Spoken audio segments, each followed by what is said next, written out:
Bueno, este es el rato de cómo cambié de ser evolucionista a creacionista. Y es una historia muy difícil para mí de relatar y es siempre un pesar para mí relatarla. Así que si tartamudeo un poco aquí al comienzo, me tienen que disculpar. No me gusta desempolvar todo este pasado. Pero hay ocasiones en las cuales es importante hacer ver cómo Dios ha conducido en la vida de una persona. Así que tengo que empezar esta historia desde el comienzo, desde su comienzo. Y cuando ustedes escuchen estos comienzos, a lo mejor se van a dar cuenta de por qué ocurrió lo que ocurrió. Es una historia extraña. Algunos de ustedes pensarán que algunas partes son incomprensibles o a lo mejor parecen demasiado raras para ser verdad. Pero el relato sí ocurrió y es un hecho que ocurrió de esa manera y yo no lo puedo borrar, así que lo voy a relatar tal como ocurrió, o por lo menos lo que me acuerdo de él. Yo nací en una familia donde mi madre era una protestante luterana muy arraigada. Ella era muy fiel en su religión y mi padre era católico romano y él era también muy fiel en su religión. En esos días, y esto ocurrió antes del Concilio Vaticano II, y los protestantes, por no ser católicos, se los consideraba como perdidos según la doctrina católico-romana. Pero en matrimonios mixtos entre un católico y un protestante era esencial que el miembro no católico en ese matrimonio tenía que prometer que los hijos serían criados como católicos. Mi madre aceptó esto y ella sabía que yo sería criado como católico. Y sí, yo fui criado como católico. Y nunca hubo una discusión ni una pelea sobre la religión en mi casa. Mi padre y mi madre se respetaban mutuamente y mi padre tuvo algunos problemas con la iglesia por un tiempo a causa de su matrimonio, pero los arreglaron y después de esto no hubo ningún problema sobre la religión que volviera a surgir en nuestro hogar. Y cuando aún era joven, como entre 7 u 8 años, mi madre se enfermó y le diagnosticaron cáncer. Y le dieron poco tiempo de vida. Ellos dijeron que ella tenía más o menos de 3 a 4 meses de vida. Pero ella era una señora muy fuerte y logró sobrevivir por más de o menos 4 años. Ella murió cuando yo tenía 12 años. Pero esos 4 años fueron años muy, muy miserables, muy difíciles. Ella sufrió más que cualquier otra persona que yo haya conocido personalmente. Y ella perdió una tras otra parte de su cuerpo. Tuvo una mastectomía y tuvieron que sacarle parte de sus intestinos. Tuvo colestomías. Y eventualmente se deterioró más y más y más. Y tuvo que pasar por operación tras operación. Y en esos días no eran tan sofisticados como lo son ahora. La quemaron bajo el tratamiento de radiaciones. Se les olvidó que ella estaba en el tratamiento y tuvieron que sacarle pedazos de piel negra. Así que ella sufrió de gran manera. Y a pesar de todo esto, ella nunca, nunca renunció a su fe. Y yo era muy apegado a mi madre.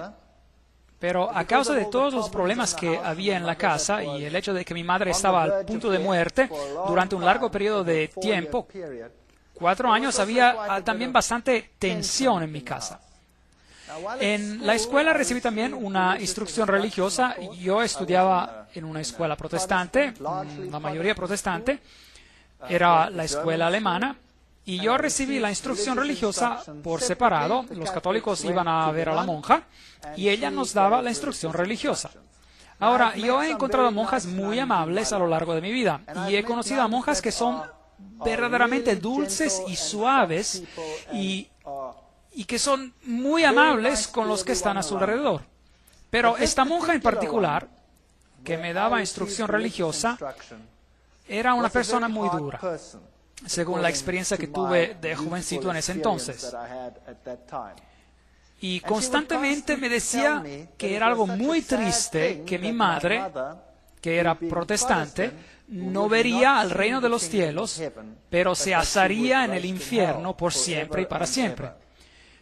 Y esto me molestaba bastante porque yo quería mucho a mi madre, y especialmente porque ella tenía tanto sufrimiento en su vida. Y esto duró como unos 3, 4 años durante la enfermedad de mi madre.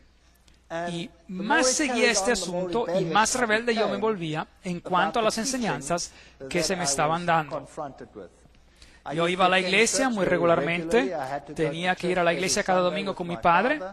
Yo pasé por todos los sacramentos, como la comunión y todas las cosas que hacen los católicos.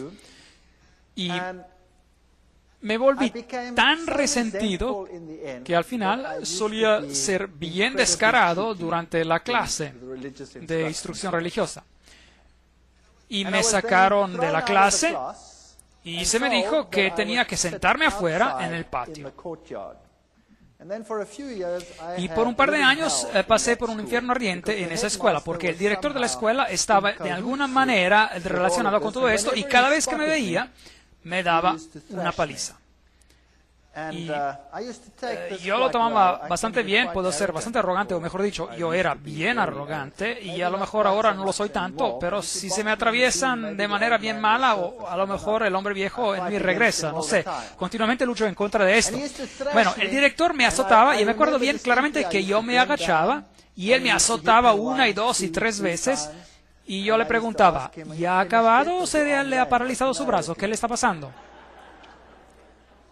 Y él se enojaba tanto que él empezaba a darme unos azototes bien fuertes, y cuando ya me había dado 6, yo le decía, dame uno más por favor, porque yo lo puedo llevar a la corte, porque no se les permitía azotar solo 6 veces. Eso era lo que le permitía, así que yo no era muy popular.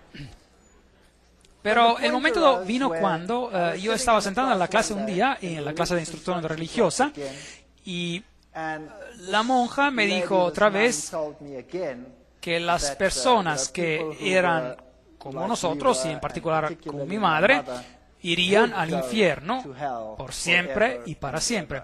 Y yo me enojé tanto que tomé el libro del catecismo y lo hice en pedazos y se lo arrojé a sus pies y le dije en un lenguaje no muy amable para un muchacho de esa edad, le dije lo que ella hiciera con su Dios.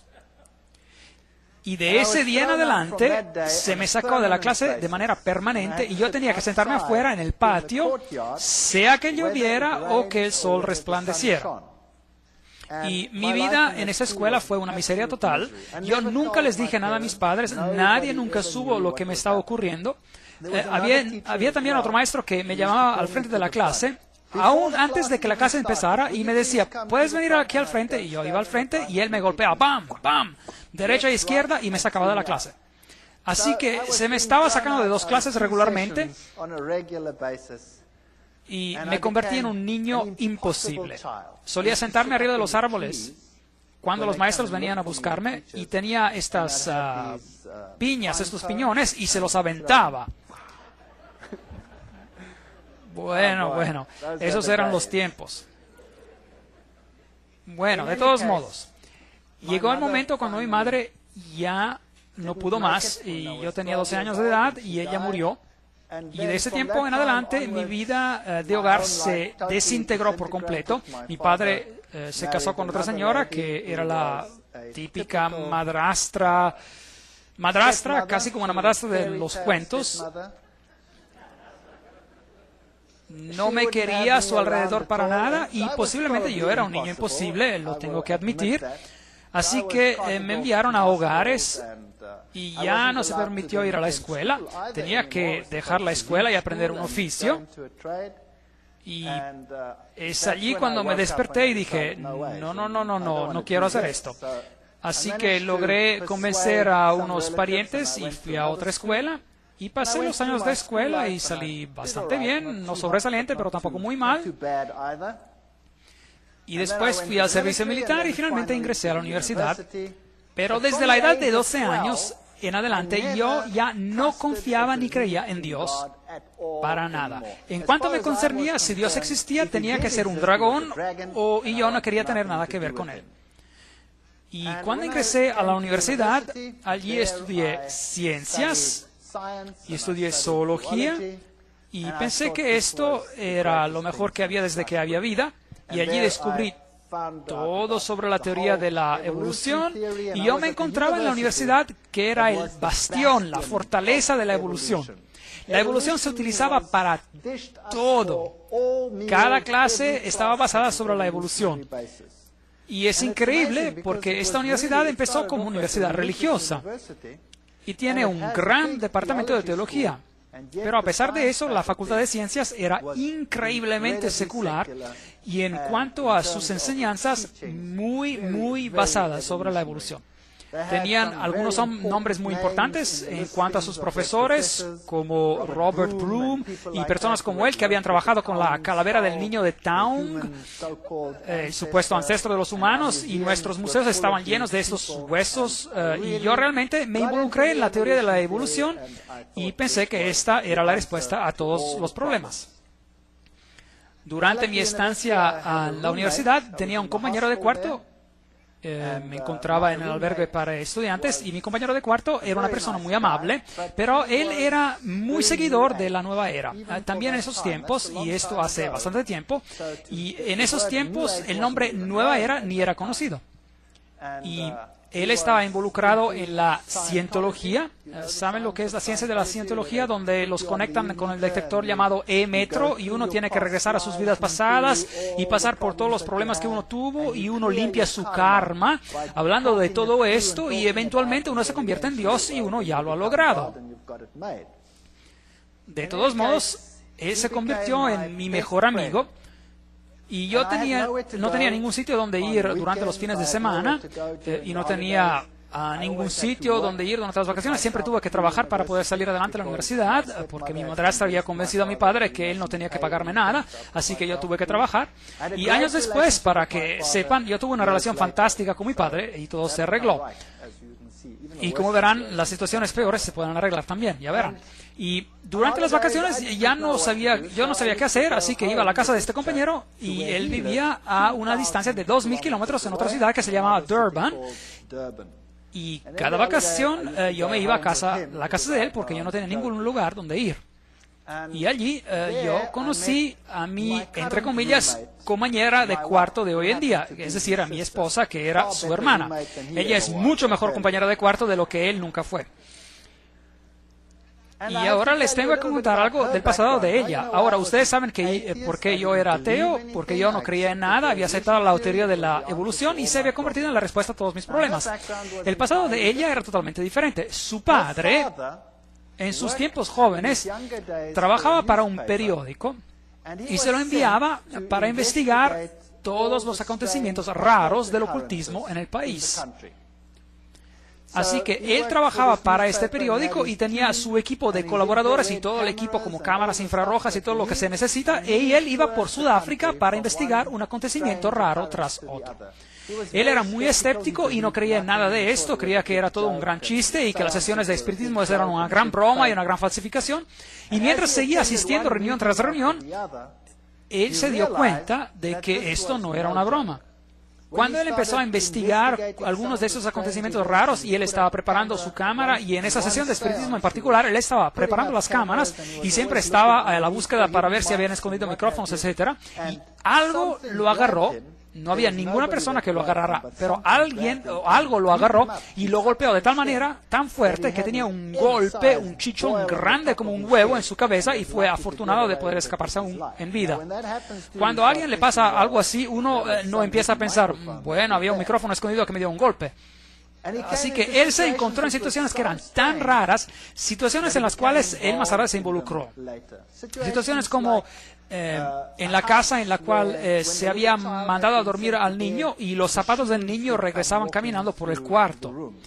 Y en otra situación, con un bebé recién nacido que gritaba de manera histérica, y cuando los padres ingresaban a su cuarto siempre lo encontraban puesto arriba del armario, y ese es un recién nacido, fuera de su cama y arriba del armario, y corrían hacia él y justo lograban agarrarlo en los brazos antes de que se estallara al piso. Así que él fue a esa casa y selló cada una de las ventanas y puso sus guardias afuera porque él pensó que alguien estaba haciendo una broma pesada, y él mantuvo todo cerrado y se puso a la espera. Y asimismo el bebé empezó a gritar y él corrió hacia el cuarto y el bebé estaba arriba del armario y justo llegó tiempo para agarrarlo antes de que cayera al piso. Y hubo otras ocasiones cuando en una cierta casa excremento humano volaba por la casa y él estaba sentado en esta casa y empezó a ventear y el excremento humano empezó a estrellarse en contra de las paredes. Acontecimientos muy, muy raros, brujería de la peor. Había una casa que era plagada, acosada por un babuino que venía a destrozarlo todo. Un babuino es un chango, un mono grande, y este mono destruía todo y aterrorizaba a la familia y nunca podían atraparlo. Y luego un día le dispararon mientras entraba y el mono se fue corriendo hacia afuera y ellos siguieron las manchas de sangre y llegaron hasta el frente de la casa y allí estaba tumbado uno de sus trabajadores muerto. Uno de sus trabajadores muerto. Así que esta era la típica brujería africana, así como se encuentra en África, en algunos lugares hasta la fecha. Y esto lo convenció de que había algo que estaba realmente ocurriendo y él se involucró en sesiones de espiritismo más profundamente y después empezó a aprender que había medium más elevados y medium de más bajo nivel. Los de más bajo nivel eran para la gente de bajo nivel y los medium de nivel más elevado se comunican con los espíritus mejores. Y así fue como él se involucró en este tipo de actividades y eventualmente él se involucró en el movimiento de la nueva era y logró alcanzar un nivel muy elevado en este movimiento. Él escribió libros sobre esto y él fue muy bien recibido en estos círculos de personas. Años después, los padres de mi esposa se divorciaron y él se casó con una persona, una dama, que también había alcanzado una posición muy, muy elevada en el movimiento de la nueva era. De hecho, es una de las instructoras en el curso de los milagros. Ella enseña a la gente cómo convertirse en Cristo y cómo hacer milagros. Situaciones increíblemente malvadas ocurrían de vez en cuando en ese hogar. Los acontecimientos que ocurrieron en la casa de mi esposa cuando ella era niña son acontecimientos muy, muy extraños. Tenían una silla donde había supuestamente alguien que estaba sentado y que se oía respirar profundamente. Y había también un bastón que caminaba por sí solo y traqueteaba y cosas parecidas. Y ella creció con estas situaciones y para ella esto no era nada. Ella estaba acostumbrada. Y para mí esto era bien extraño. Yo era ateo y no creía en nada y trataba de racionalizar todo eso de manera científica. Y después, cuando mi esposa y yo nos casamos, nos mudamos a la ciudad donde yo estaba en la universidad y durante años no nos ocurrió ningún problema grave. Y después, con mi esposa, tuvimos nuestro primer hijo y nuestro segundo hijo, y después nuestro hijo más joven. Mi esposa estaba embarazada de él, y mi suegro vino a visitarnos.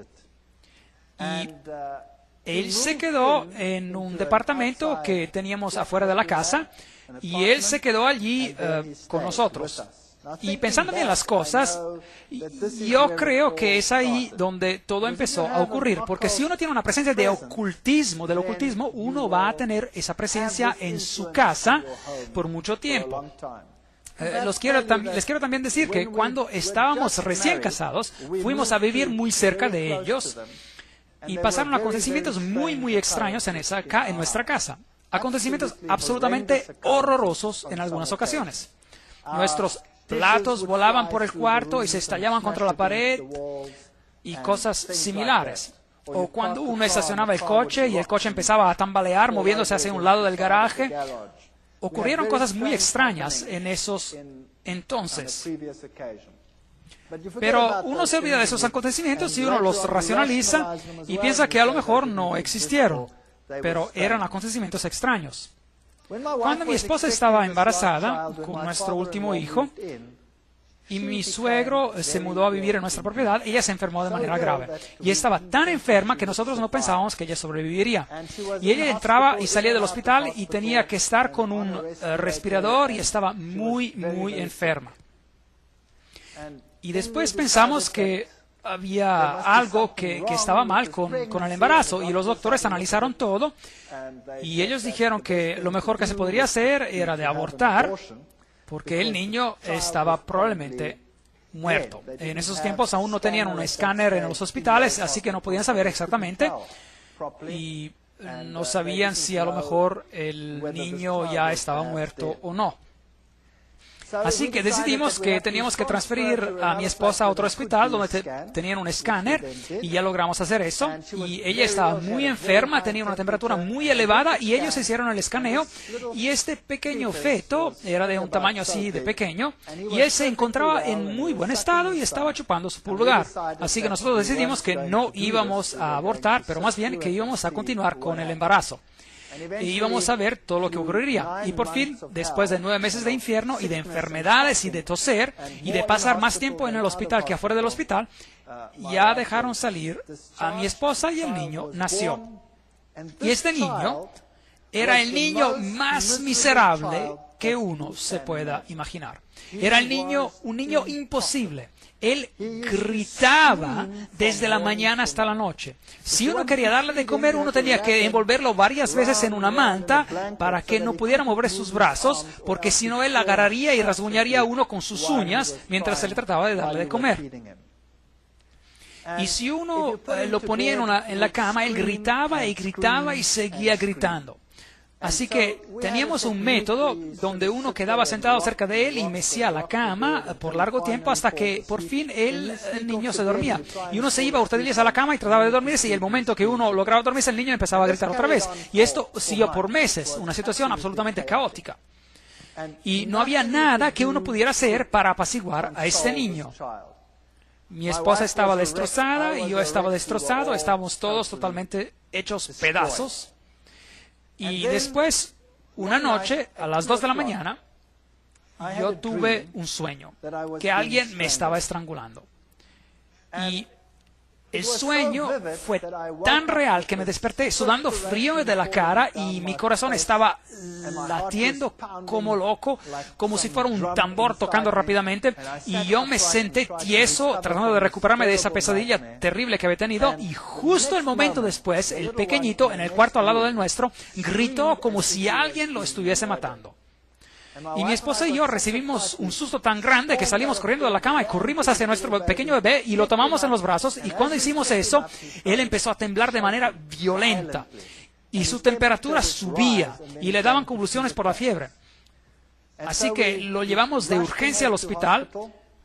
Y lo miraron y tuvieron que poner una tienda, una carpa de refrigeración. Tenían una tienda, una carpa que tenía temperaturas bajas y le pusieron una infusión endovenosa y después él estaría entre la vida y la muerte. Y él se recuperaba de esa situación y regresaba a la casa y permanecía tan imposible como antes de irse al hospital. Y después las cosas iban bien por unas 2 o 3 o 4 semanas, no me acuerdo exactamente del periodo de tiempo entre estos ataques.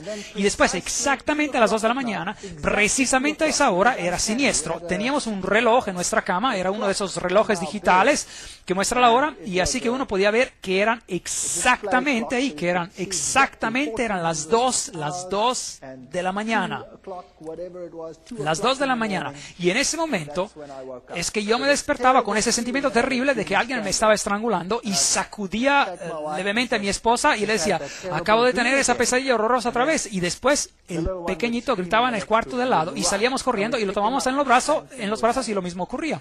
Y las cosas se volvían tan graves que pensábamos que no lograríamos llegar al hospital y que el niño no sobreviviría. Y no había nada que uno pudiera hacer. En cuanto empezaba a gritar, sus temperaturas subía y subía de tal manera que él se desvanecía. Eventualmente en el hospital llegaron a conocernos también que tenían el lugar preparado para él cuando quiera que se necesitara. No sabían lo que le estaba pasando, nunca pudieron encontrar la causa. En una de esas ocasiones el doctor dijo que tenían que inyectarlo en su zona lumbar, porque tenía que haber algo que estaba mal con el fluido de su espina dorsal. A lo mejor tenía un tipo de infección cerebral que estaba causando esto. Y yo me acuerdo que lo estaba llevando al hospital y era solo un bebé. Y después él gritó de tal manera que mi esposa se puso histérica. Y cuando los doctores salieron a vernos, dijeron, esto es increíble. Había 4 adultos que tenían que inmovilizar a este bebé. Y él tenía menos de 1 año de edad. Y había 4 adultos que tenían que inmovilizarlo porque él les daba trabajo a los 4.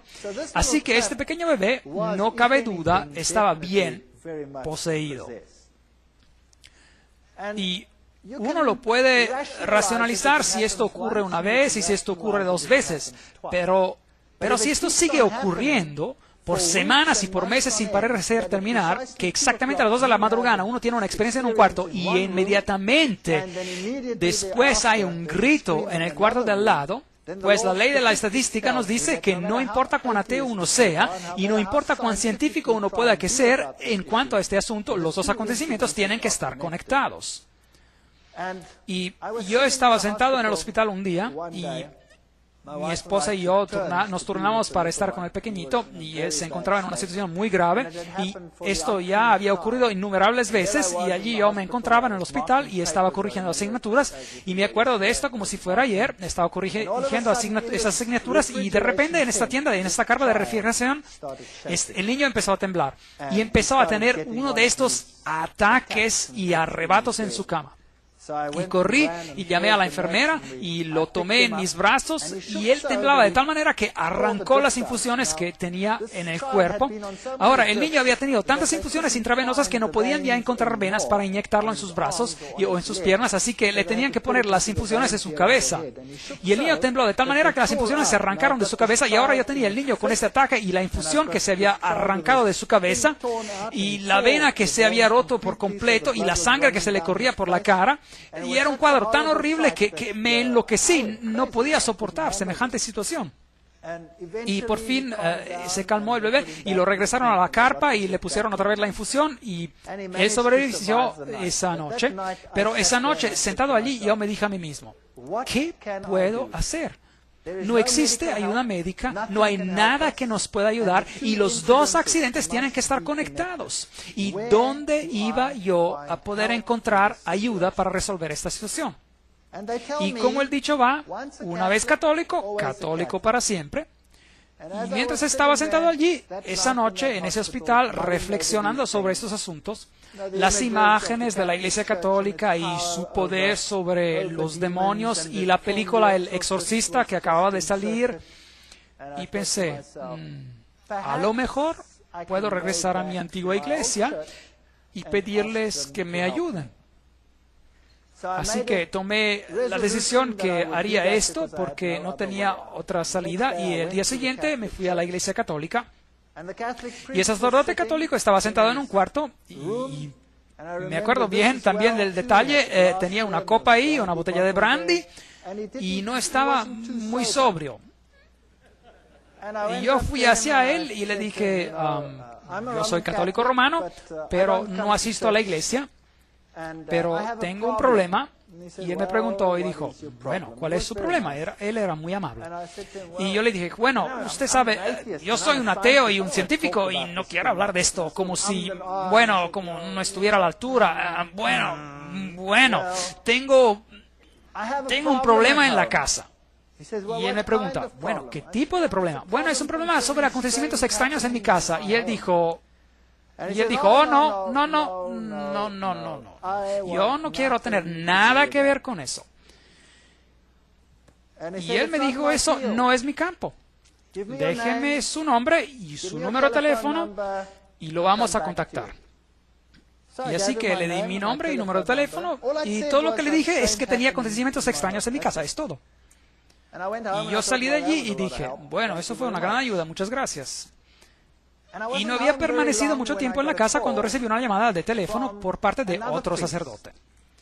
Y este sacerdote se escuchaba muy sofisticado. Y me preguntó si yo quería encontrarlo en un monasterio allí cerca. Así que fui al monasterio y allí vi a un hombre anciano. Y su aspecto se veía tan impresionante y me impactó de manera muy grande.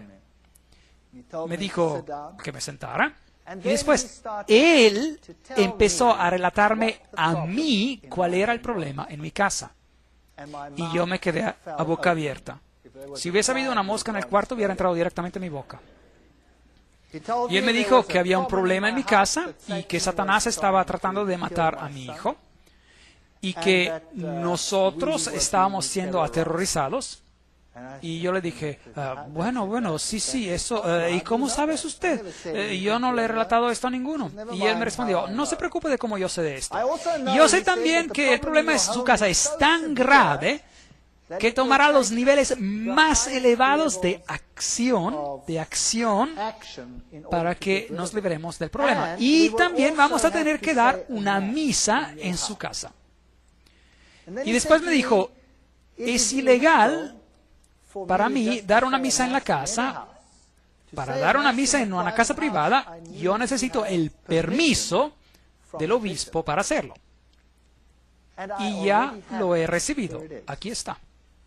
Y allí estaba el permiso firmado del obispo para dar una misa en mi casa.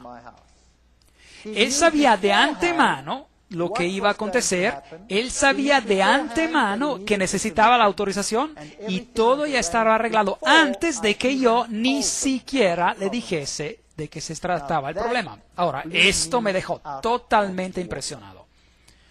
Pues yo le dije, muy bien, usted puede venir a mi casa y puede hacer todo lo que necesita hacer. Pero yo tengo un problema, porque yo soy un ateo y yo no he asistido a la iglesia. Y ahora usted va a dar una misa y va a hacer todas esas cosas en mi casa y usted sabe, yo me he portado mal durante todos esos años. Y él dijo, bueno, pero de seguro usted no va a permanecer ateo ya. Y le pregunté, ¿y qué hay de mi esposa? Ella ni es católica. Ella pertenece a la iglesia reformada holandesa. Y él dijo, no hay problema. Así que él vino y habló con mi esposa y mi esposa se quedó tan impresionada como yo. Ella se quedó muy impresionada y él me dijo, llévenme por la casa. Y lo llevamos por la casa y cuando llegamos al cuarto del pequeño, de repente empezó este hombre a caerse. Y ya no podía permanecerse de pie, este hombre anciano, y yo me quedé detrás de él y estaba tratando de sostenerlo, así como lo hacen en la plataforma de esos ministerios religiosos cuando alguien se va a caer y no saben de qué lado la persona va a caer. Bueno, ocurrió lo mismo con él. Él estaba ahí temblando y sudando y siendo verdaderamente sacudido. Y eventualmente la cosa se calmó y lo llevamos a los otros cuartos y después ingresamos a nuestro cuarto y otra vez empezó a caer, pero no de manera tan grave como en el cuarto del pequeñito. Y después me dijo, el cuarto del pequeñito es el lugar peor de su casa. Ahora tenemos que exorcizar su casa entera. Tráigame algo de agua. Le trajimos algo de agua. Y después él sacó una sal especial, que dijo que era una sal muy especial, una sal bendita para exorcizar. Y él hizo la señal de la cruz con la sal en el agua. Y después me dijo que él tenía un anillo en particular, que tenía las reliquias de un santo en particular, y que era potente en cuanto a exorcizar. Y él, ese sacerdote, había sido un exorcista para la Iglesia Católica Romana en muchas naciones. Él era de Irlanda. Y después agarró este tazón de agua bendita que había preparado y pasó por cada ventana y puerta de la casa y tomó de esta agua y dibujó una cruz en cada ventana. Y claro, cuando el agua evapora, queda como quiera un marco muy ligero de una cruz en la ventana. Y él pasó por toda la casa con esta agua bendita y después puso el agua bendita al piso y después dijo, ahora vamos a dar la Santa Misa aquí en el cuarto de este niño. Y él preparó todo y mientras él estaba preparando, nosotros teníamos muchos animales domésticos, mascotas en la casa, un perro y 2 gatos y todo tipo de animal y todos los animales que uno tiene cuando tiene niños en la casa. Y mientras él estaba preparando la misa, de repente todos los animales vinieron al cuarto corriendo, ¡boom!, de golpe. Y allí estaban sentados. Y yo miré todo esto y dije, esto es extraño, ¿qué está ocurriendo? Y él dijo, bueno, él dio la misa y después antes de irse, él dijo, ahora, lo que ustedes tienen que hacer es que arriba de cada cama de cada niño, ustedes tienen que poner lo siguiente. Y él sacó de su bolsillo amuletos de Lourdes, donde María había aparecido, de Lourdes, y él nos dijo, nos dio los amuletos de Lourdes y nos dijo que había muchos falsos, pero estos eran los originales, y nos dijo que teníamos que ponerlos sobre cada cama de los niños. Y después hizo algo increíble, tomó la cruz con la cual él había sido ordenado y me la dio y me dijo, esta póngala sobre el pequeñito. Yo odio cuando el diablo destruye a niños pequeños. Así que la colgamos ahí arriba, y mi esposa estaba dando clases de cerámica en la escuela técnica y había hecho una vasija muy bella y decidió dársela como un regalo, porque ¿cómo puede uno pagar por lo que este hombre había hecho? ¿Qué puede hacer uno? Así que ella le dio esto como regalo. Y él dijo, este regalo es tan precioso, yo lo voy a dar a las monjas que se encuentran en un cierto monasterio donde ellas jamás salen a ver la civilización. Y después se fue. Y esa noche estábamos muy ilusionados. Tomamos al niño pequeño y él estaba bastante contento y no estaba gritando como era usual, y lo tomamos y le dijimos que era la hora de ir a la cama, y cuando eso ocurría se volvía una fiera, pero ahí estaba contento él. Y lo pusimos en su cama, y él estaba apenas empezando a dar sus primeros pasos, y lo pusimos a la cama, y el niño, cada vez que lo poníamos a la cama, siempre había hecho lo siguiente: se había puesto en una posición fetal, y es decir, se hacía bolita y empezaba a golpear y a gritar y a ponerse totalmente rojo y a volverse totalmente loco. Y esa noche lo pusimos a la cama y se acostó de espalda y se rió. Y extendió sus brazos de esta manera y empezó a hacer los sonidos de que los niños pequeños hacen, como gu gu, y se durmió. Y por primera vez en su vida durmió durante toda la noche. Y la noche siguiente también durmió durante toda la noche. Y la noche siguiente, y la noche siguiente, y la noche siguiente, y la siguiente semana, y el siguiente mes. Y ahí estaba yo, el científico ateo testarudo, que lo sabe todo. Y había paz y calma en mi hogar. Y después me di cuenta de que yo no lo sabía todo, para nada. Y ahora me dije, ¿y ahora qué voy a hacer? Aquí hay un problema muy grave en mi casa, y la iglesia resuelve el problema. Ahora, ¿voy a ignorar lo acontecido o voy a decir, existe un Dios y yo tengo una responsabilidad hacia ese Dios? Y por varios meses yo luché con este pensamiento, verdaderamente luché interiormente, y mi esposa también luchó con esos pensamientos, y después dije, no tengo otra elección, yo tengo que regresar a la iglesia. Afortunadamente mi primer hijo había llegado a la edad donde tenía que atender las clases para la comunión, y esto me dio una excusa para ir a la iglesia. Así que fui a la iglesia, y allí había un par de estudiantes en esta pequeña villa universitaria, y ellos me dijeron, ¿qué hace usted aquí? Y yo les dije, bueno, mi hijo tiene que frecuentar para prepararse a la comunión. Y yo empecé a ir a la iglesia, y me involucré bastante en la iglesia nuevamente. Cada domingo, fielmente, todos íbamos a la iglesia.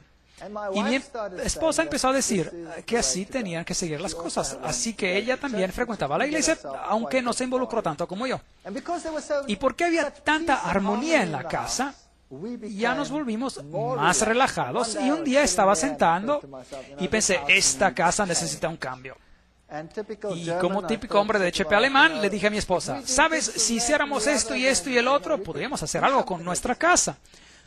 Y subí arriba al ático para ver exactamente cuáles eran los muros maestros, y después agarré un mazo y derrumbé todo lo que no me gustaba. Y así decidimos reestructurar toda la casa, y eso fue lo que hicimos. Había logrado ahorrar algo de dinero, y en ese entonces no tenía ningún problema grave, así que remodelamos prácticamente toda la casa. Y durante ese proceso yo tuve que ir a ver a un hombre que trabajaba para trabajar en mi cocina. Y por entonces aún no estaba verdaderamente involucrado en la iglesia, aún estaba en ese estadio donde decía, bueno, si no sé lo que ocurre, pero vamos a ver. Bueno, y este hombre que iba a trabajar en la cocina vino a verme y me dijo que yo camino con el Señor, me dijo. Y aún me acuerdo de haber pensado, oh, por favor, aquí está otro que camina con el Señor. Y yo le dije, muy bien, usted camine con el Señor. Yo estaba bastante descarado, pero bueno, usted camine con el Señor, pero yo quiero la cocina arreglada, ¿está bien? Y él dijo, bueno, sí, está bien, pero puedo darle esto. Y él me dio un panfleto, un folleto. Y bueno, él era una persona amable, así que yo me quedé allí con el panfleto y yo lo puse en un cajón y dije, bueno, lo voy a leer después. Y después él acabó de poner la cocina y la casa se acabó de remodelar, y después, cuando todo eso se había acabado, yo empecé a regresar a la iglesia. Y eso siguió por un periodo de 1 año, y yo fielmente iba a la iglesia regularmente. Y yo siempre estaba sentado allí el domingo de la mañana y me asombraba de todas las cosas, bueno, de todo lo que yo sabía que estaba ocurriendo en la Iglesia Católica. Y otra vez volví a estudiar el catecismo acompañando a mi hijo en el estudio de lo mismo, y me pregunté sobre el mismo ritual que ocurría una vez y otra vez todo el tiempo. Y ustedes saben, la hostia que se levanta y el cambio de pan a la divinidad y la pequeña cajita con la luz roja donde Dios se encontraba. Y me empecé a preguntar por qué Dios quería las mismas cosas una y otra vez. Y por qué Él estaba satisfecho con el mismo ritual una y otra vez. Pero yo estaba convencido que esta era la verdad. Yo estaba convencido que el catolicismo era el representante de Dios aquí en esta tierra, porque había resuelto el problema en mi hogar. Pero yo quería conocer a ese Dios. Y yo quería saber lo que significa tener una relación con ese Dios. Y consideré el movimiento carismático. Ellos tenían los derrumbados por el Espíritu, y me pregunté, a lo mejor es eso lo que uno necesita para saber que Dios existe, porque yo en realidad no lo siento, no sé dónde está. Pero por otro lado, yo siempre había sido muy escéptico hacia todo esto, y siempre hablaba de estas personas que necesitaban su muleta de la religión. Y después un día estaba sentado en el salón de clase y estaba dando una clase a un grupo de estudiantes del primer año. Y de hecho ya había hablado con el sacerdote sobre la evolución, y la Iglesia Católica había dicho, claro que existe la evolución, no hay ningún problema con esto. Así que yo no tenía ningún problema con eso tampoco, así que podía seguir con mi creencia en la evolución y al mismo tiempo creer en Dios. Este era un arreglo muy bueno. Y estaba dando clase a estos estudiantes de primer año, y estaba dando una clase fuertemente basada sobre la teoría de la evolución. Y una joven se levantó en una clase de estudiantes de primer año, y eso toma valor, en frente de 350 estudiantes, y una joven dama se levanta en mi clase y me dice, disculpe. Yo le digo, sí, ¿cuál es el asunto? Disculpe, lo que usted está diciendo está en contra de mis creencias. Lo que usted está diciendo es una mentira. Yo creo que Dios creó los cielos y la tierra. Él es el creador del universo. Bueno, yo casi exploté. Yo la destruí con palabras, me burlé de ella y la acabé. Ella se sentó y empezó a llorar allí en mi clase, y yo me dije a mí mismo, muy bien, trabajo bien hecho. Y después acabó la clase y todos los estudiantes se quedaron muy impresionados con toda mi elocuencia y todo lo que había demostrado en el pizarrón, y cómo yo había comprobado cuán ridícula era la idea de que esta joven había expresado. Y después regresé a mi oficina, y ¿ustedes se acuerdan de que hubo una pregunta antes sobre la conciencia? ¿Se acuerdan? Bueno, esta voz pequeña no me dejaba en paz, la conciencia, y seguía diciéndome qué hombre mezquino y malo yo era. Y cómo podía yo, en frente de todos, atacar y humillar de tal manera a esta joven. Y yo me sentía muy mal por lo que había hecho, y mi conciencia no me daba reposo. Y no sabía qué hacer con esos sentimientos, así que como típico católico me dije, bueno, ahora en la ida a la casa para almorzar, nunca vivimos lejos de la universidad, así que siempre iba a la casa para almorzar. Bueno, yo voy a pasar a la iglesia por la iglesia católica, y me voy a sentar allí un rato, y espero que así ese sentimiento se vaya. Así que me fui con mi coche e ingresé a la iglesia y me senté allí, y estaba cerrada la iglesia. Bueno, la puerta estaba abierta y se podía ingresar a un par de bancos, pero el altar estaba completamente cerrado porque ladrones habían estado robando. Y yo me senté allí y hablé con Dios y miré hacia la pequeña luz roja, que significa que la hostia estaba allí, y eso significaba que la presencia de Dios estaba allí también. Y me sorprendió de que Él estuviera encerrado, entre comillas, en esa cajita pequeña. Y después me quedé sentado por un largo rato y estaba torturado en mi mente, estaba pasando por una tortura mental, y me dije a mí mismo, Dios tiene que estar aquí porque Él ha hecho cosas tan maravillosas en mi vida. Mi familia es totalmente diferente. Mi esposa había aceptado de ser convertida. Yo había llamado al sacerdote católico para que viniera a nuestra casa para que ella se convirtiera en católica, pero por alguna razón él nunca logró pasar por la casa. Siempre tenía cosas que hacer, pero como quiera, él había quedado de pasar a la casa. Y yo estaba sentado en la iglesia y estaba luchando con Dios y le dije que yo tenía todos esos sentimientos y no sabía dónde él se encontraba.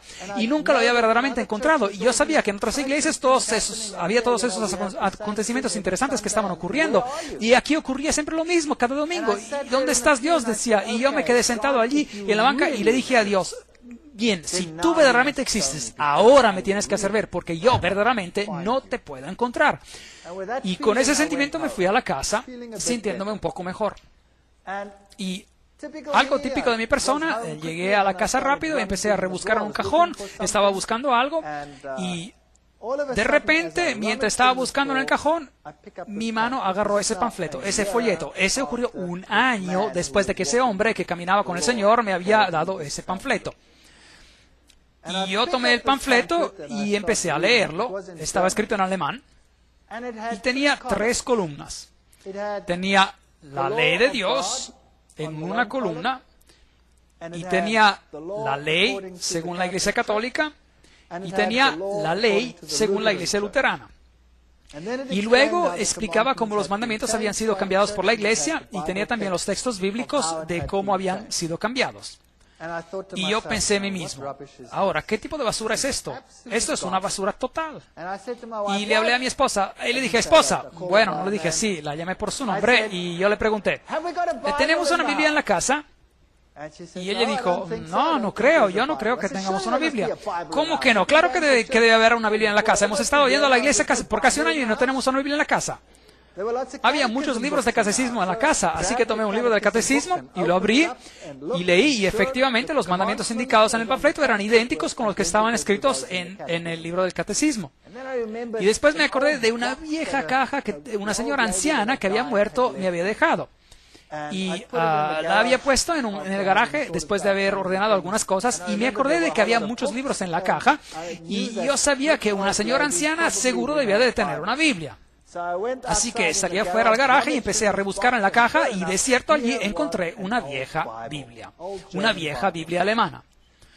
Así que ingresé a la casa y la abrí, y allí estaba. Los 10 mandamientos eran totalmente diferentes comparados con los mandamientos que tenía en el libro del catecismo. Y esto me dejó perplejo. Así que después de un año llamé al hombre que construyó mi cocina, al ebanista, y le dije: ¿usted se acuerda de mí hace un año? Y usted me instaló una cocina. Y él me dijo: ¿sabe qué? He tratado de llamarlo todo el día. Tenía este sentimiento que tenía que llamarlo y no sé por qué. ¿Qué está pasando? Y yo le dije: ¿podría venir a visitarme? Usted me dejó un panfleto y me gustaría hablar sobre este panfleto con usted. Y él vino después de un año y vino a verme, era una persona amable, y empezamos a hablar. Y después empezamos a hablar de las Escrituras, de la Biblia. Y empezamos a hablar sobre el libro de Daniel y las profecías sobre Daniel capítulo 7, y las estudiamos con él y tomamos notas y hablamos hasta las 3 de la mañana, y él regresó al día siguiente y el día siguiente, y en 3 días habíamos estudiado Daniel y Apocalipsis, todos los hechos históricos y todas estas cosas, y yo no le creía ni una palabra.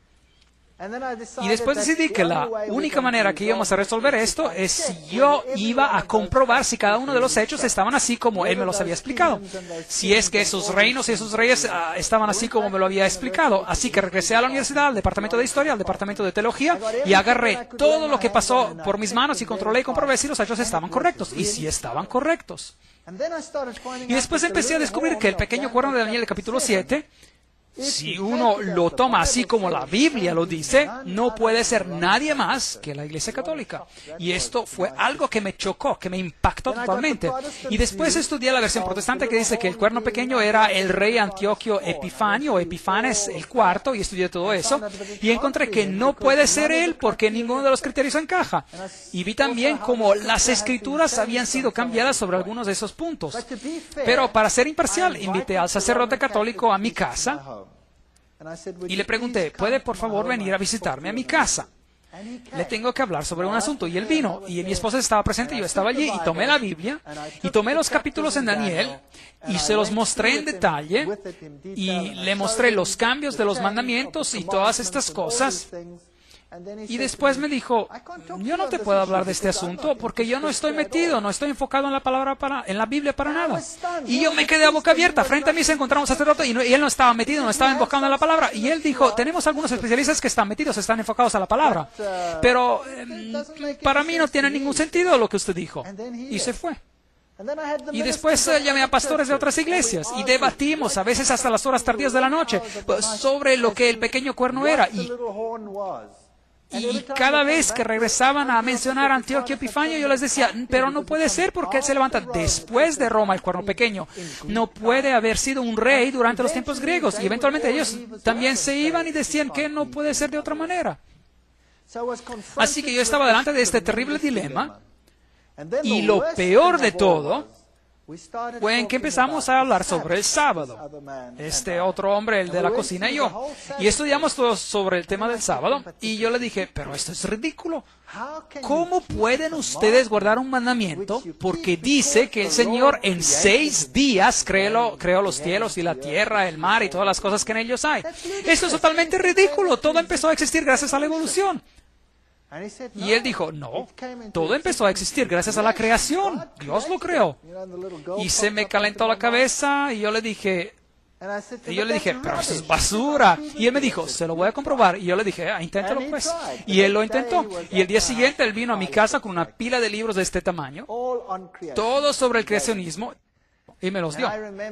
Y yo me acuerdo que cuando revisé esos libros y daba mi clase rápidamente y regresaba a mi oficina y revisé esos libros muy rápidamente y se los regresé en un periodo de tiempo muy corto.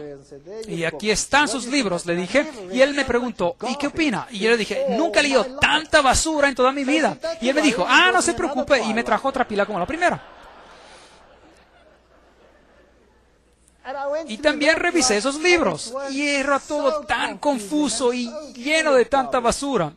Y le regresé los libros. Estos libros no son para nada científicos, no puedo aceptar esto.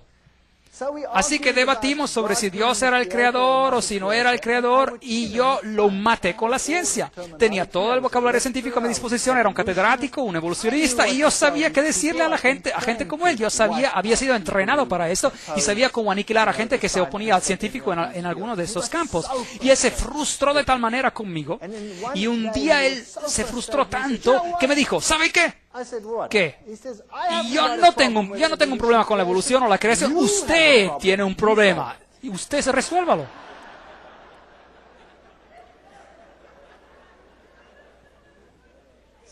Así que ahora me tocaba a mí. Yo tenía la sartén por el mango.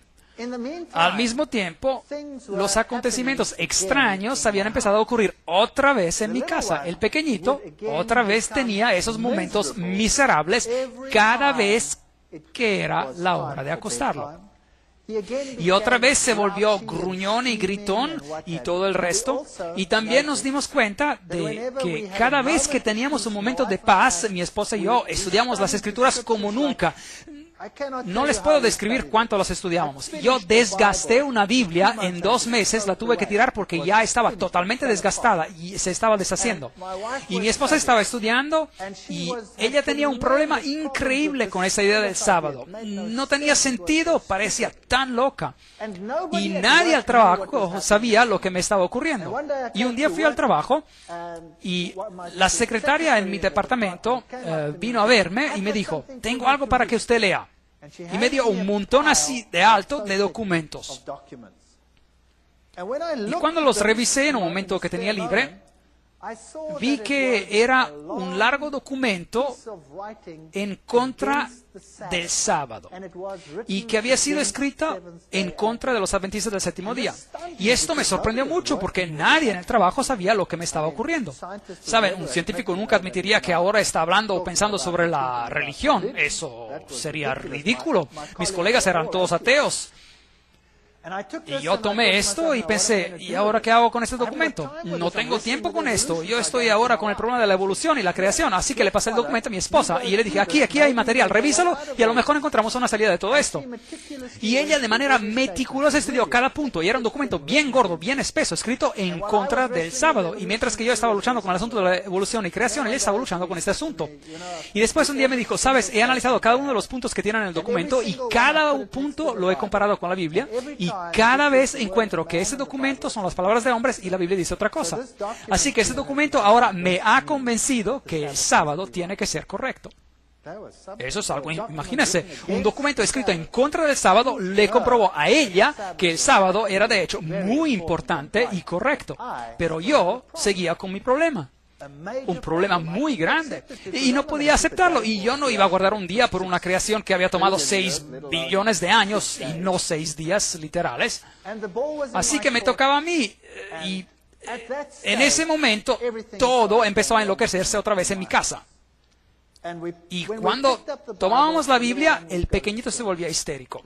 Y cada vez que teníamos un momento de tiempo libre, el niño se volvía histérico.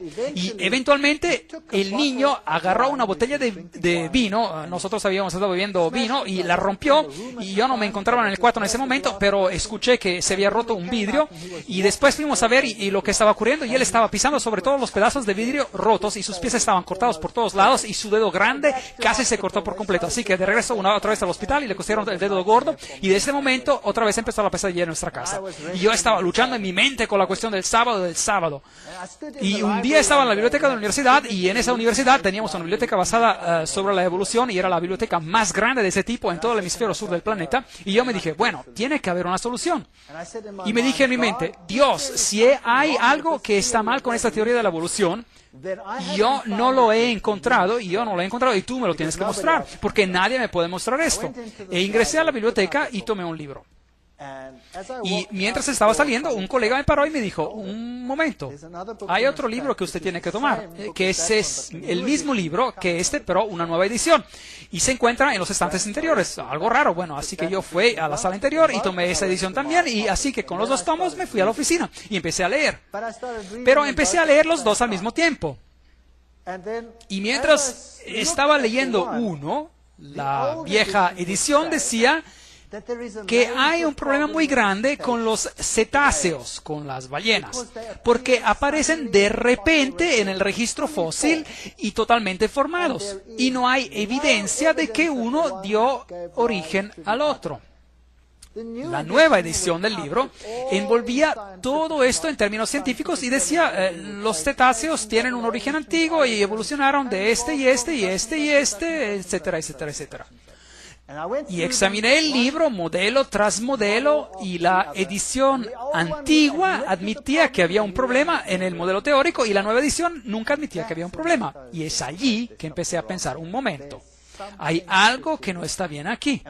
Hay algo que no está claro aquí. Y cada vez que ingresaba a la biblioteca, como que cada vez un milagro ocurría. Sacaba un libro y exactamente el próximo libro que sacaba decía lo opuesto sobre el mismo tema. Y en corto tiempo tenía un gran montón de libros con estos ejemplos. Y en ese entonces estaba dando clases sobre la genética. Y empecé a pensar sobre esto. Y después empecé a analizar este asunto de la genética. De la misma manera como lo hemos hecho en las conferencias sobre el creacionismo. Y empecé a pensar bien cuáles son los problemas. Y me dije, déjeme ahora de manera objetiva sentarme y considerar cuáles son los problemas. Y produje una lista tan grande de problemas que me dejó sorprendido. Y hay algo que me tiene que haber ayudado, porque la lista de problemas era tan grande que parecía increíble. Y después una noche estaba sentado en la casa y el pequeño otra vez se portaba de manera imposible, él se fue a la cama y nosotros también nos acostamos y a las 2 de la mañana tuve una pesadilla. Me se estaba estrangulando y el pequeñito dio un grito al momento después y nosotros corrimos hacia él y lo mismo ocurrió. Pero él no se enfermó tanto como para que lo lleváramos al hospital, solo tuvo una fiebre muy alta y pudimos controlarla de una manera u otra en la casa. Y después contacté al ebanista, el que me había puesto la cocina, y le dije, ¿sabes? Hay algo verdaderamente raro aquí. Yo sé que según la Biblia, que este sistema, el sistema romano católico, no puede ser el sistema de Dios. Pero habíamos tenido este problema y no le quería contar sobre esto. Y bueno, después le dije como a medias, pero no le conté todo. Y él me dijo, no se preocupe, vamos a orar. Y el problema se paró. Y una semana después volvió a ocurrir otra vez, a las 2 de la madrugada. Y lo que había ocurrido sin que yo supiera, él había reunido a un grupo de personas y él les había pedido que oraran a las 2 de la madrugada, que se levantaran, así que ellos ponían sus despertadores regularmente y se levantaban y oraban por una familia que ni tampoco conocían. Y tuvimos una paz total, donde pudimos estudiar nuestras Biblias con paz y calma. Y después una noche, una de las damas que oraban decidió que, bueno, ahora ya iban bien las cosas porque se tenía que levantar. Y no se levantó. Y eso volvió a ocurrir. Ahora, pensando atrás, Dios no necesitaba la oración de esa persona, pero había lecciones en esta experiencia que serían importantes para mí. Que Dios quiere la unidad entre su pueblo y todos tienen que estar unidos sobre un asunto. Así que esa fue una lección para ellos y también para nosotros. Y después llegué al punto donde yo sabía que no podía quedarme entre dos opiniones para siempre. O esto es la verdad, y lo había estudiado y verificado, había buscado a profesores que me hablaran sobre el significado en griego de esto, el significado hebreo de esto otro, había averiguado los hechos históricos, había estudiado las profecías, no había otra manera en la cual todo esto tuviera un sentido lógico. Había estudiado lo que las otras iglesias habían dicho al respecto y no tenía sentido. Y yo sabía que había que tomar una decisión. No había otra salida. Y yo decidí que sí lo iba a hacer. Iba a decidir a favor de esto. No importaba cuán aislada y rara me pareciera ser esta iglesia. La primera vez que mi esposa vio adventistas, se puso a llorar. Comían de manera tan rara, eran tan diferentes a como éramos nosotros. Y me acuerdo que el hombre me dijo, ¿no quieren venir a uno de nuestros servicios de culto? Y yo dije, es domingo, ese es mi día libre. Yo me paseo en la camiseta de jeans y chanclas. Y no voy a ir a ninguna iglesia a no ser que vaya exactamente así como soy. Porque si yo iba a la iglesia católica, me iba en jeans y camiseta y chanclas. Y él dijo, bueno, está bien, venga. Así que fui a la iglesia adventista y me senté en el fondo y vi a todas estas personas con sus trajes y sus corbatas y me disgusté. Y todos me miraron, pero se portaban de manera amable conmigo. Y cosas extrañas como esa. Y no me gustaba el cuadro. No me gustaba cómo se veían tan diferentes a comparación con todos los otros. Mis amigos eran tan rudos y hacían bromas pesadas y todo tipo de cosas. Y estas personas eran tan diferentes. Mi esposa se puso a llorar cuando los vio. Y dijo, no quiero ese estilo de vida. Yo quiero mi antiguo estilo de vida. Nosotros solíamos sentarnos al borde de la piscina a beber cerveza y contar chistes. E invitábamos amigos y teníamos fiestas y cosas parecidas y ellos eran tan diferentes. Es como la diferencia entre el día y la noche. Y uno cree que nunca va a poder ser feliz allí. Y ella lloró y lloró y lloró, pero sabía que de todos modos tendría que regresar. Y después, un día, decidí que ya no soportaba la situación en el trabajo con todas estas enseñanzas sobre la evolución y otra cosa extraña ocurrió. La cabeza del departamento me pidió liderar, de ser el líder de un grupo de discusión sobre la evolución con los estudiantes de posgrado dentro de unas 2 semanas. A todos les tocaba y a mí me hubiera tocado dentro de unos meses, pero algo ocurrió y anticiparon mi turno. Y ahora yo tenía un problema muy grave. ¿Voy a ingresar a ese grupo de discusión con mi boca llena de estar pretendiendo de ser lo que yo no soy? ¿O tomo mi posición en cuanto a lo que ahora creo? Y tenía un gran temor. Es increíble. Estaba tan atemorizado en cuanto a ese acontecimiento. Para perder la cara entre los colegas cuando uno ha sido lo mejor entre ellos es una experiencia muy dolorosa. Y decidí después de una fuerte lucha interior que tomaría mi posición, que sí lo haría. Mis nuevos amigos, que con el andar del tiempo se habían convertido en menos raros a mis ojos, estarían orando por mí mientras que yo lideraba esa discusión. E ingresé en esa sala de clase y todos los colegas de trabajo estaban sentados allí. Esta era una reunión para estudiantes de posgrado, así que todos los colegas estaban presentes y también todos los estudiantes de posgrado. Así que el formato de la discusión era de empezar con una presentación y después de tener este grupo de discusión sobre la evolución. Y empecé la presentación y después cambié el tema y hablé sobre los genes y mencioné cada uno de los problemas. Y presenté todo el sistema genético así como lo había entendido en esa fecha. Y dije al fin, y por esto, la evolución no es posible. Bueno, la primera reacción fue silencio absoluto. Y después se armó un alboroto total. Uno de mis colegas se puso totalmente rojo de la cara y empezó a gritarme a lo loco, y espuma empezó a salir de su boca, literalmente con el enojo total. Era algo increíble. Y después, uno de los estudiantes, una joven, es interesante ver cómo ocurren estos asuntos, una estudiante destacada, ella se levantó y dijo, quiero decir algo.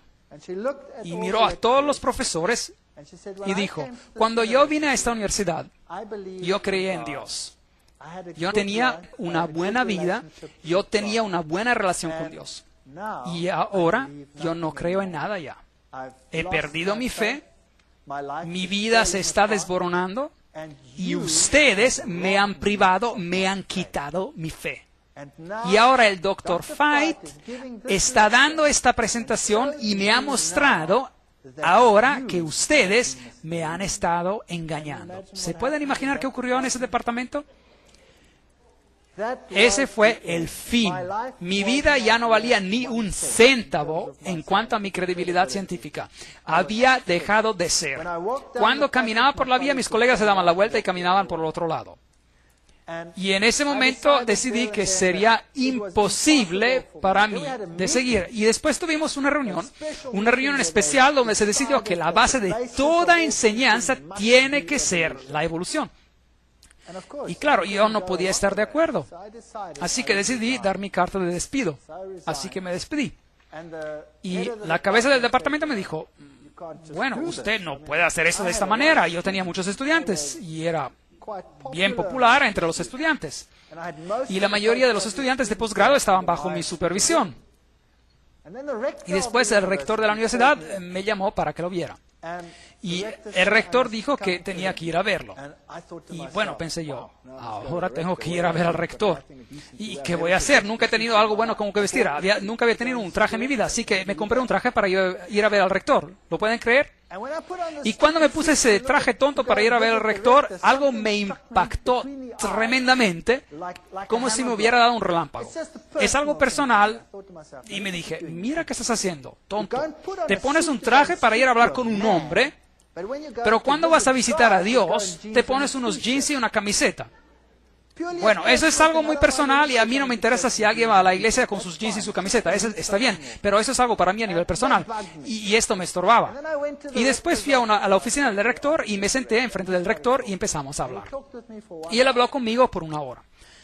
Y era muy difícil para la universidad deshacerse de mí, porque yo tenía todos estos estudiantes a cargo. Y empezamos a hablar y por fin él dijo, ¿sabes?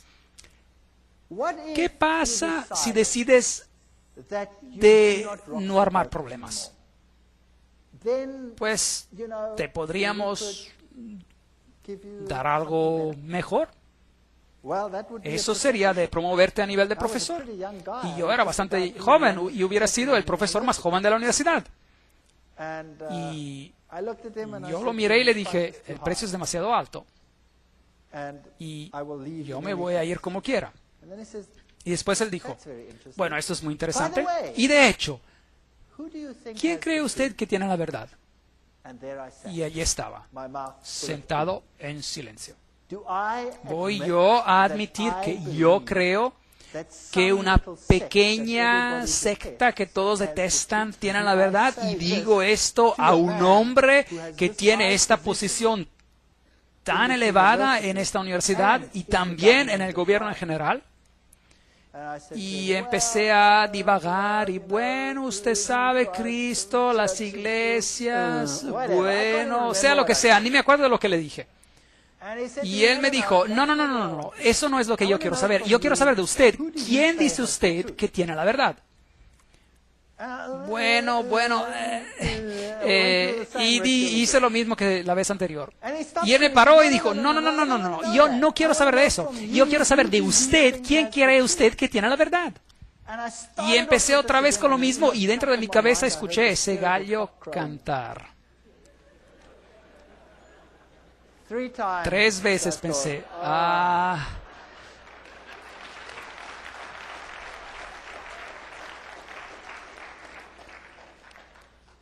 Y le dije, bueno, Y le dije, bueno, yo creo que es la iglesia adventista del séptimo día que está predicando la verdad. Y ahora pensé, bueno, ahora ya sé que soy un hombre muerto. Y él no dijo nada, ni una palabra. Y él dijo, bueno, muchas gracias. Le doy mis congratulaciones sobre sus decisiones y espero que todo vaya bien con usted. Y eso es todo lo que dijo. Y me despedí de la universidad y puse mi casa en venta y la primerísima persona que vino a verla ingresó y dijo, increíble, qué casa increíble. Y la compró. La primera persona. Y ahora tenía ese dinero y sabía que mi credibilidad científica se había acabado. La carrera universitaria era algo que había renunciado a causa de mi fe. Y Dios se ocuparía de mí de ahora en adelante. Y todo iba a salir requete bien. Ahora voy a recibir este dinero y vamos a hacer algo grande con él. Vamos a empezar una pequeña hacienda en algún lugar y vamos a hacer que la gente venga y vamos a dar testimonio y vamos a hacer grandes cosas con ese dinero. Y reuní a algunas personas y empezamos este proyecto y plantamos trigo y el trigo creció a lo loco. Y creció tan alto que los campesinos de todo el distrito vinieron y dijeron, ustedes que trabajaron en la universidad, ustedes saben algo de especial. Y yo dije, no, estamos haciendo exactamente lo mismo que hacen ustedes, pero me dije a mí mismo, es porque nosotros estamos caminando con Dios, es por esto que nuestro trigo ha crecido mucho más que el de ustedes. Y si ustedes hicieran lo mismo, también el trigo de ustedes crecería de la misma manera. ¿Ves? Una vez cristiano, todo les va a ir de manera fantástica. Y estaba contento de estar afuera de la universidad y nos mudamos a ese lugar y empezamos a poner en marcha el proyecto. Y nuestro dinero estaba todo invertido en el terreno. Invertimos mucho más dinero en préstamos para conseguir todo lo que se necesita para una cosecha de trigo. Todo para hacer toda esta cosecha de trigo. Y después una bandada de pájaros llegó, que era tan grande como nunca he visto en mi vida. Y pasaron por alto todas las haciendas con el trigo pequeño y se bajaron en el mío. Y lo hicieron su casa y quedaron solo rastrojos. Y después de eso, un acontecimiento tras otro, todo fue mal. Hubo sanciones contra Sudáfrica en ese entonces, la economía fue totalmente destruida, las tasas de interés que habían quedado al 3-4% subieron repentinamente hasta el 28%, el 30% y en algunos casos hasta el 36%. Y los préstamos que se podían pagar muy cómodamente se convirtieron en una pesadilla total. Y la única manera de ganar dinero se nos quitó y fuimos totalmente destruidos. Todo lo que jamás había poseído se fue de un golpe, desvanecido como la arena entre los dedos. Y todos los medios que me servían de apoyo desvanecieron. Y los pájaros se comieron la cosecha de mi campo. Y yo le dije a Dios, ¿cómo puedes hacerme algo así? ¿Cómo me puedes destruir? ¿Cómo puedes permitir que algo así ocurra? Y ya no tenía nada con que sustentarme, ya no tenía nada. Mi credibilidad científica era cero. Nunca podía regresar a mi trabajo anterior, era acabado. Y las cosas se pusieron peor, y llegamos al punto cuando ya no nos quedaba nada, ni comida, nada. Y mi esposa y mis hijos y yo nos sentamos y hablamos sobre el asunto y decidimos, si esta era la verdad, y yo no creo que todo lo que había ocurrido había venido desde el otro lado. Ven, cuando yo tomé mi decisión, mi hijo había cambiado. Él se convirtió en un niño totalmente diferente. Antes, aun cuando no estaba enfermo, él tenía como quiera una mirada oscura y sombría en su cara. Y él cambió de tal manera que se convirtió en el más dulce y amable niño en nuestra casa. Se convirtió en un placer de vivir con él. Y yo sabía que lo que había ocurrido anteriormente había sido una artimaña. Yo sé que la Biblia dice que Belcebú no va a echar afuera a Belcebú. Pero lo que había ocurrido en mi casa es que no había sido echado afuera por Belcebú. Cuando la Iglesia Católica había venido y hecho lo que tenían que hacer, Satanás había dicho a sus demonios, quédense quietos. Y cuando ustedes se queden quietos y permitan al niño que se relaje, ellos serán atrapados el doble de lo que lo estaban antes. Y eso ocurrió también. Pero después de que tomamos nuestra decisión, este niño fue sanado totalmente. Él es el niño más espiritual de todos mis hijos. Y él es tan diferente que yo sabía que esto tenía que ser de Dios. Era algo totalmente diferente. Otra cosa interesante que ocurrió fue ese mismo sacerdote católico, después de todo ese tiempo, más de un año había pasado, totalmente de sorpresa, mientras estaba luchando con esa decisión, me llamó por teléfono. Y yo respondí al teléfono y dije, hola. Y él dijo, yo soy el padre tal y tal. Y yo dije, es bien raro, ¿por qué me llama? Y él me dijo, ¿sabe usted sobre su padre que está muerto? Su padre está teniendo problemas grandísimos en el purgatorio. Es verdad, eso es lo que él me dijo. Y yo le dije, pero ¿cómo sabe usted? Y había estudiado en la Biblia sobre qué pasa cuando uno muere y que sabía lo que ocurría, así que le pregunté, ¿y usted cómo sabe? Y él me dijo, las monjas que nunca ven al mundo, los del otro lado le han dicho que su padre está teniendo problemas y él está teniendo problemas por causa suya. Y será bien que usted regrese a la iglesia rápidamente. Y será mejor que usted empiece a orar y dar misas para que este problema se resuelva. Y yo le dije, muchas gracias por la información. Y me acuerdo de haber colgado el teléfono y de haber pensado, diablo, has llegado demasiado tarde, demasiado tarde. Ese hombre era un hombre amable y él está engañado, yo lo sé. Y espero que el Señor lo conduzca un día a una vida mejor y una comprensión mejor. Pero aquí me encontraba en esta hacienda sin dinero, sin medios, sin nada. Con una carrera destruida, sin una posibilidad de poder regresar, aislado, el hazme reír del mundo académico y sin dinero, sin dinero. Y nos arrodillamos y reclamamos cada promesa en la Biblia. Y dijimos, Señor, tú has prometido, tú cuidarás de todas nuestras necesidades. Tú has prometido que los hijos del hombre justo jamás se verán mendigando en las calles. Y no hay ninguna salida de la situación donde nos encontramos. No hay dinero, no hay comida, no hay nada. Pero nosotros creemos en tus promesas. Y escribimos una carta y pusimos por escrito todas las promesas y dijimos, tú no puedes mentir. Y es por eso que esas promesas tienen que ser por nosotros. Y si nuestra vida es destruida y nuestra hacienda es destruida, pues así sea, tiene que haber algo más que tú tienes planeado para nosotros. Y después fuimos a la cama. Y el día después, a las 8 de la mañana, el teléfono sonó. Y un profesor de otra universidad me llamó. Y dijo que uno de sus colegas tenía un problema muy grave y tenía que dejar la universidad y tenía que tomar un permiso prolongado de ausencia por un año.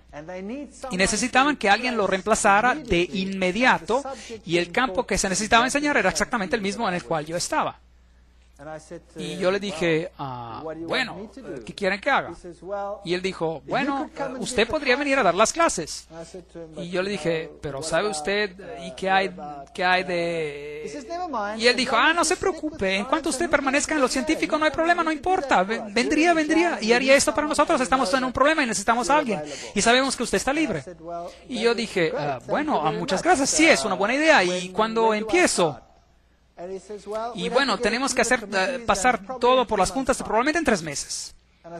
Y yo dije, muy bien, muchas gracias, y colgué. Y dije, intento muy bueno, Dios, pero dentro de 3 meses yo voy a estar muerto porque no tengo nada que comer. Yo estaba tan deprimido. Y después, como unos 20 minutos y una media hora después, el teléfono suena otra vez. Y es la misma persona. Y él me dice, hay algo de raro que acaba de ocurrir. Y yo pregunté, ¿qué pasó? Fui a la oficina del rector para que él firmara estos documentos para empezar el proceso de contrato. Y él me dijo, no tengo tiempo. No tengo tiempo para tener a las juntas, para llamarlas y dar comienzo a este proceso. ¿Qué es lo que usted necesita? Y le expliqué lo que yo necesitaba y que tengo que reemplazar a alguien. Y él dijo, ven aquí, yo lo firmo. Y asigna a la persona y ya puede venir mañana si quiere. Y yo dije, increíble. Así que, ¿cuándo comienzo? Y era un día jueves. Y él dijo, ¿El lunes? Usted empieza el lunes. Y yo le dije, ¿empiezo el lunes? Y yo me encontraba en el otro pequeño pueblo y tenía una hacienda y había vacas y estaba en bancarrota. ¿Y quién iba a cuidar de estas vacas tontas en la hacienda? Y 10,000 otros problemas por resolver en un fin de semana. Imposible. Imposible. Y colgué el teléfono y dije a mi esposa, tengo un trabajo en la universidad, solo por un año probablemente, pero está bien. Por lo menos tenemos algo con que empezar, pero tengo que empezar el lunes y ¿quién va a cuidar del resto? Así que oramos y dijimos, Señor, tú tuviste una solución. Seguramente tú que sabes todo, tienes que tener las otras soluciones también. Y acabamos de terminar cuando alguien tocó a la puerta y una pareja joven llegó. Y esta pareja joven dijo que ellos eran campesinos en otro país al norte de Sudáfrica y eran adventistas del séptimo día. Y ellos habían estado trabajando para otro campesino y él les había dicho que si no estaban preparados para trabajar los sábados se tenían que ir. Y lo sacó del trabajo. Así que habían perdido su trabajo porque guardaban el sábado. Y el joven me dijo, no tengo dónde vivir, no tenemos dónde quedarnos. Y yo les pregunté, ¿les gustaría vivir en esta hacienda? Y ellos dijeron, sí, claro. Y yo les dije, yo no les puedo pagar nada. Y el joven dijo, está bien, usted no me tiene que pagar nada. ¿Podemos vivir aquí? Claro que pueden vivir aquí. Lo que ustedes vendan de la leche, eso lo pueden guardar para ustedes. Y yo pensé que pagaría el interés de todos los préstamos que tenía con mi salario y todo esto estaba resuelto en 24 horas. Había alguien en la hacienda que quería vivir allí sin recibir salario y cuidar de la hacienda y vivir de lo que sacaba, y yo tenía un trabajo en la universidad. Así que me fui a esta universidad y empecé a dar clases. Y por las primeras semanas no tenía salario, no había dinero. También otro milagro, durante ese mismo periodo encontramos una casa en el medio del mes y no tenía que pagar nada hasta el final del mes. Mis niños se fueron a la escuela y recibieron ropa para ir a la escuela, uniformes. En mi país había uniformes para ir a la escuela, toda la ropa y todas las medidas, y todos nos los pusieron a la cuenta hasta el final del mes. Pero no tenía ni un céntavo para comprar un poco de comida para seguir adelante. Y después ingresé a mi coche, y yo no cuento a las personas que me encuentro en un problema de dinero. Ingresé a mi coche y estaba conduciendo, y estábamos conduciendo con la última gasolina que nos quedaba, y mi hija dice, ¿qué es esto aquí? Y ella recogió 150 rand, la moneda de Sudáfrica, en esos tiempos equivalía a $150, y dijo, estaban en el piso, y la semana después encontramos otros 150. Yo no sé cómo llegaron hasta el coche, pero esto permitió que siguiéramos hasta que llegó mi primer salario. Y les puedo decir que esta es la verdad. Hubo momentos cuando pasamos por tiempos muy difíciles, cuando no teníamos casi dinero, todo mi dinero se iba para pagar intereses, y llegamos a momentos cuando se nos acababa todo y ya no teníamos comida para nada. Y me acuerdo un día estar sentado a la mesa sin comida, orando al Señor y dándole gracias por lo que íbamos a recibir, a comer, y esa es la verdad. Cuando sonó la campana de la casa y salimos y no había nadie, pero había una canasta llena de comida allí en el piso, y ese es un hecho. Les quiero decir algo. Si ustedes conocen al Dios vivo, a lo mejor el camino de ustedes no va a ser un camino de rosas. A lo mejor no tendrán lo mejor de todo lo que necesitan, pero su agua y su pan serán seguros, y Él cuidará de ustedes. Mientras me encontraba en esa universidad, había estado dando clases por los primeros 3 meses cuando motines, disturbios estallaron en la universidad.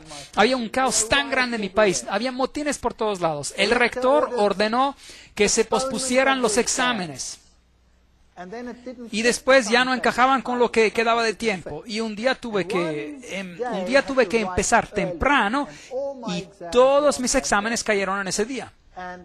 Y después la cabeza del departamento me llamó y yo le dije, ¿qué tengo que hacer ahora? He hecho todo lo que tengo que hacer acá. Y por 6 semanas ya no hay nada que va a suceder, solo motines en el campus de la universidad. No tengo exámenes que dar las próximas semanas. ¿Qué tengo que hacer? Y él dijo, ve a la luna por lo que me importa. Y regresa en 6 semanas. Y mientras alguien había arreglado al mismo tiempo para que yo fuera por un viaje por 6 semanas a los Estados Unidos y otros lugares para observar las puertas petrificadas y otras cosas alrededor del mundo. Y yo había dicho a esa persona, olvídense, acabo de empezar un trabajo y no puedo decirle a mi jefe que me quiero ausentar por 6 semanas. Y allí estaban las 6 semanas. Y pude viajar a esta gira de estudios. Ustedes han visto muchas de esas fotos en esas conferencias. Y yo les podría contar una historia tras otra y los podría mantener ocupados toda la noche. Les quiero decir que el Señor intervino con tal poder en nuestras vidas. Y mientras seguimos con nuestras vidas nuevamente, de regreso a la universidad, empezaron a respetarme por la ciencia que estaba practicando. Y eventualmente me dieron una posición permanente y tuve que empezar otra vez del comienzo. Antes era profesor adjunto y ahora era profesor auxiliar y eventualmente regresé a ser profesor adjunto y después profesor y después cabeza de departamento, a pesar de lo que yo creo y a pesar de lo que yo digo. Si ustedes piensan de que Dios no puede cuidar de ustedes, yo les quiero decir, Él puede hacer todo. Yo estoy empleado en una universidad secular. Yo soy profesor y cabeza del departamento de zoología en una universidad secular. Y yo enseño y predico el creacionismo, lo cual es imposible en cuanto a imaginación humana. Y a pesar de eso, yo tengo esa posición. Nunca tengan miedo de tomar posición por el Señor y por su verdad. Si usted es honesto, el Señor se va a ocupar de todas sus necesidades. Yo no sé si esto va a ser para siempre. Tarde o temprano alguien va a cerrar la posibilidad, pero no me importa. El Señor va a tener algo más. Y Él está ofreciendo lo mismo para cada uno de ustedes. Tomen un paso por lo que es correcto. Hagan lo que es correcto y el Señor va a cumplir cada una de sus promesas. Muchas gracias.